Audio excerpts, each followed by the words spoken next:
This is the end of the video that I have to film at the beginning. So what I thought I would do is, because my battery is about to run out, the tutorial was quite long, very quickly show you. This tutorial is about making double-ended envelopes that can be sewn into your journals anywhere you want, and this is the envelope that we're going to be making in the tutorial. So thanks for all the lovely comments on the previous tutorials. I really appreciate it, and it makes me more confident to, when I have got an idea, to share it with you. So I hope you enjoy watching how I came up with and made these little double-sided envelopes. Hi everyone. Oh, this has not gone well. I'm so sorry. Oh, I shouldn't have said hello because that was earlier. Sorry. Welcome back. So, making a double-ended envelope. What you need to do is have a template. The template is the most important part of this whole double-ended envelope process, because once you've got your template, you can make as many envelopes as you like, and you will be able to just draw around them, cut out your envelopes. But you will need a template for each size. I need to stop waving things around because I'm sure that's going out of focus. This one, I'm going to show you how I made an envelope with this one. Although this is a very large envelope, which means you need a huge piece of paper, which I don't quite have, but I'll show you how I made that one work. This one is smaller, and it fits in, well, it'll fit in any journal really, unless it's wider than 6 inches. No, wider than 3 inches. This, because I've made these two using my envelope punch board, I've actually put the details on the template, so I can still use the punch board to do the punches and some of the score lines, which is quite helpful. But I thought I'd have a little go at making a template if you don't have an envelope punch board. This is also the template, the second template that goes with this. And this, what I did is I used the template and I drew round one of the flaps, and then I doubled it over and drew around the flap again, because you will need that for the centre. However, it's quite possible and very easy to make this piece when you need to, rather than have a template for it. But for that one I had a template. Now once you've got your template, that also gives you the measurements for the paper size you need. So for example, this one, it's 8.5 from tip to tip, so my paper's got to be 8.5. And it is 6 inches from the flat at the bottom of the base of one of the flaps to the tip. This one is all easy because it's square, so it's 6 inches, double that, it's 12 inches. Now I had to learn inches to do this envelope and this tutorial, and I need to thank Chantel from Canada, hi Chantel, for helping me with the maths, because honestly, how you guys work out these eighths things, it's amazing. You've got to be super clever, because inches and millimetres is so much easier. So this one, it was 10 5/8. So I need a sheet of paper that's at least 10 5/8, and from the flat to the point was 7 7/8. And this is where I came unstuck, trying to times that by 2. And that is 15 3/4. I needed to double check with my friend, because I just didn't get it. It took me ages, absolutely ages, to work this out, and apparently I could have done it on Google. There you go, technology, that's not really how I roll. So that's the template using my punch board. Now, in the tutorial that I recorded earlier, and I cannot show for reasons I won't share, I decided to make a template using an envelope, because not everyone's got an envelope punch board, and I've only just recently got mine and I still struggle with it. So I just basically pulled an envelope apart and used my ruler, drew my straight edges in, very carefully drew around the indentations. I've left the point on because you don't need to cut that off, and then I cut that out. Now this one I've done in centimetres, guys, so if you use inches, I do apologise, but when you make your own envelope template, you can use whatever measurements you like, obviously. So this one was 21 inches diagonal, corner to corner, tip to tip, and it was 14.5 inches from this straight edge to the tip. Now the reason you're going to have two different measurements, because you've got the option of having your envelope this way in your journal or having it this way. If you have it this way, you would measure from this tip to that flat, which is you're going to need a bigger sheet of paper. To have your envelope this way, you measure from this flat to that corner. So that gave me 21 across by 14.5 to the flat. So that's 14 centimetres and 0.5 millimetres, or 5 millimetres, sorry, 14.5. So that's to this flat, because I would like it in my journal this way. Now, what you also need to do is you need a template here. Now, this particular piece, just that piece, if you're using a sheet of 8 by 8 paper, this particular envelope template, if you make a template of this, which is what I did here, I hope I'm making this clear, which is literally double this flap, you will not have enough spare paper to use this as a template, which is when you have to kind of make your own. You have to kind of come up with the piece of paper for the middle, and I'll show you why shortly. But I'm going to use this envelope template to make an envelope, and we'll have a little look at what the problem is. So we're kind of learning together, because this is the first time I've used a template that's not from my envelope punch. So I've got this fairly generic sheet of paper, which I got from the lovely Laura. Thank you, Laura. So if you're using a patterned paper, you're kind of going to need to work out which way round you want your envelope to go, but this is very straightforward. So my measurements were 21 by 14.5.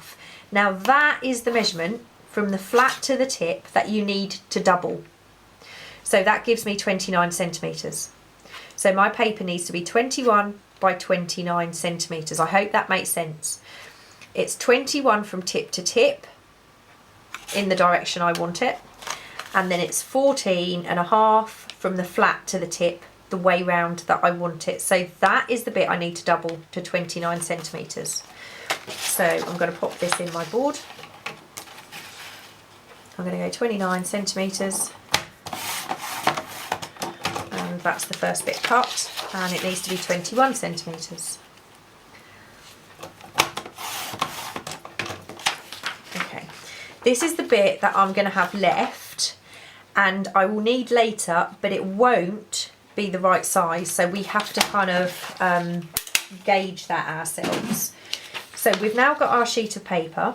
Normally I would fold it this way, but because it's the tutorial, I'm going to fold it this way so it's easy to see what I'm doing.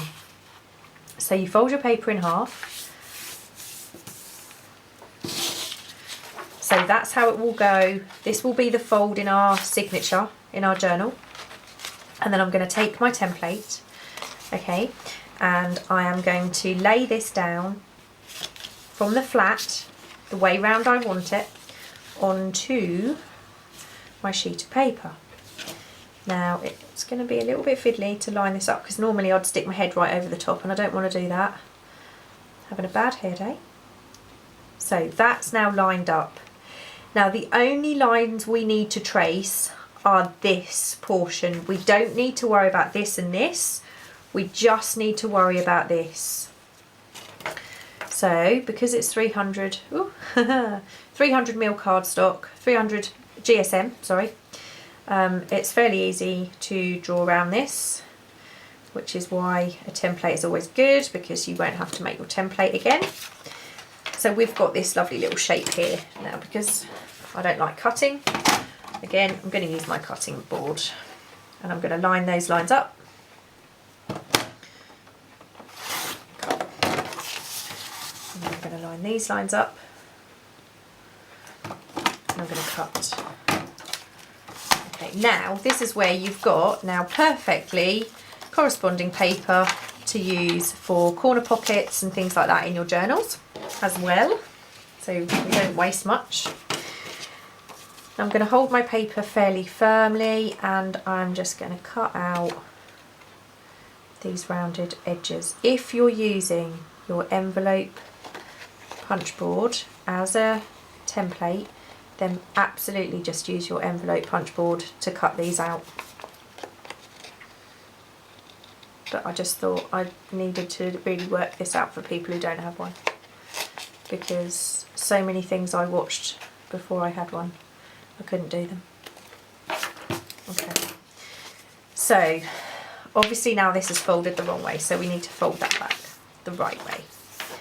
Now we need to put our creases in, which is where you'll see where the problem is in terms of joining this envelope up. So we go from the very edge of that indentation, and we fold that one, spin it round, and again the very edge of that indentation,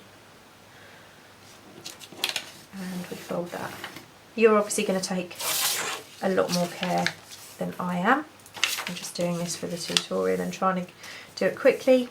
This is where you can see, this is the bit we need to sort out. Okay, so now we're going to bend our flap down, and again line these up.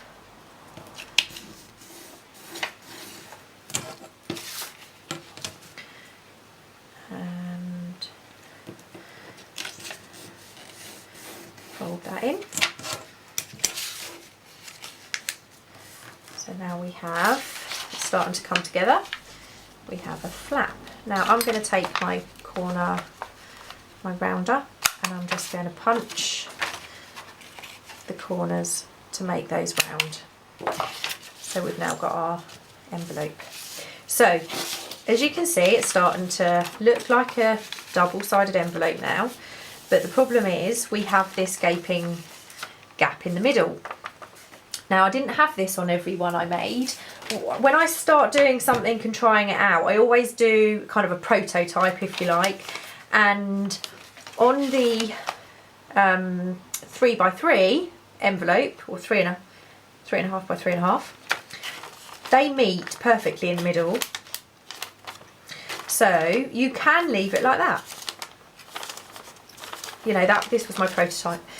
However, this one doesn't meet. So we need to fill this gap with something that looks like an envelope. So this one I've also done. And what I did was kind of made a makeshift square, because the template was too big to fit that off-cut of paper. So what I did was I measure along here, and that I want it slightly in, so that's about 12 centimetres. And then what I did was I worked out roughly how far up I wanted my rounded edge. So I want that roughly 5.5. So 5.5 times 2 is going to be 11. So I want my piece of paper 11 centimetres, which, as you can see, that's not going to fit, is it? No, it's not. So basically, we don't have a choice. We need our piece of paper to be about 9.5 centimetres. That's good. We're going to have a gap. That's not how I did it before. How did I do it? Oh, I did it diagonally, didn't I? What did I do? Do you know? I can't remember how I did it now.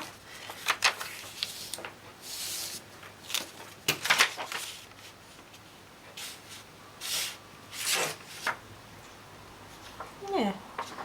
Oh, I made it square. I just literally made it square.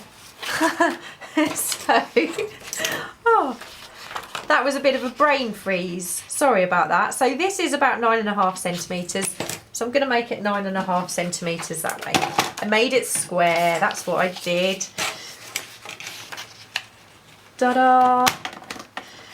So there we go. We've now got a square. So now what we need to do is we need to round two of the edges. And these two edges we just need to flatten off very slightly, because this doesn't really, I'm going to fold this from corner to corner now. I hope I'm in frame. So I folded that corner to corner, folded it the wrong way, of course, it needs to go this way, and that's going to go in here. Now we've got our square. The problem is we do overhang slightly. So what I'm going to do is I'm going to just trim off a really small amount. Now I'm going to use my board as a guide because I need to have this, I need to have it level. So I'm just going to take off that tiny corner.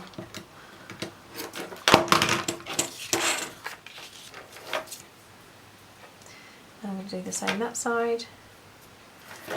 Just one square width I'm doing, using my board as a guide.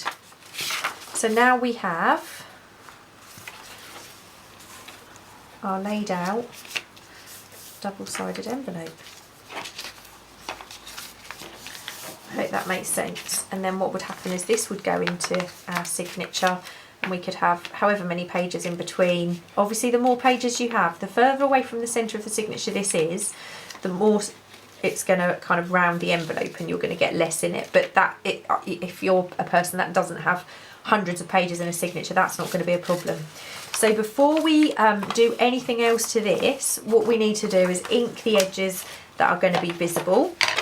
So that we're not going to be able to get at later. I'm not going to do too much of this on camera because it's boring for you.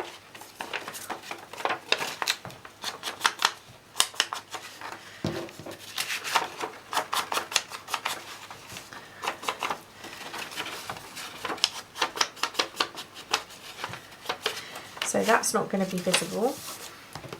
Well, that's not good. We're not going to be able to get to that. We're not going to be able to get to this either. This works much better with paper, and I'm going to show you what you can do at the end if you're using cardstock.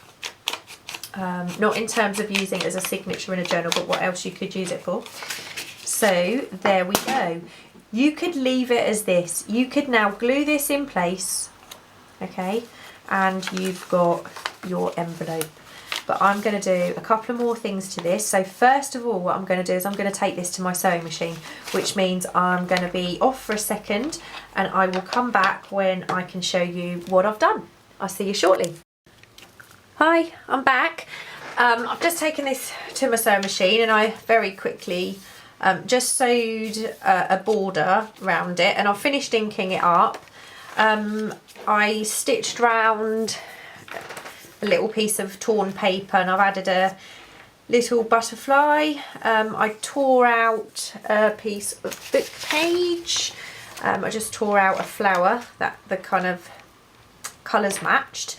So now we're going to stick in this part. I could have sewn round lots of edges, but I kind of decided I was going to leave that as it is. So we're going to lay our envelope down. This bit's really, really easy to stick in. So basically, once we've got our crease, so what I do is I kind of fold it with the little centerpiece in, and then I let that close. And I'm going to grab my glue. This is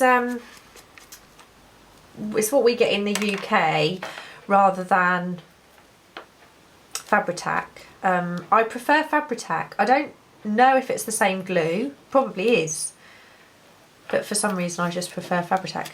So I'm going to fold that down, and what we're going to do is we kind of know where our edge is going to be because of this side. So I'm just going to glue where the edges would be. And then I'm going to fold that back over. So as we can see, that's not going to be stuck. Fold that up, and I'm going to do the same thing this side. Now obviously we don't match, these are not identical, but that's fine because they're going to be far enough apart in your signature for it to not really notice. So this is an acetone based glue, it still sticks really quickly. I'm sure it's identical to Fabri-Tac, but it doesn't say on here that you can use it on fabric. It smells like Fabri-Tac. Okay, so we're not stuck, that's all good. And what we can do is this would kind of pop in our signature would pop in there. We'd pop this into our journal and we'll have 2 little envelopes either side of our signature. Now there's loads of things you can do with this.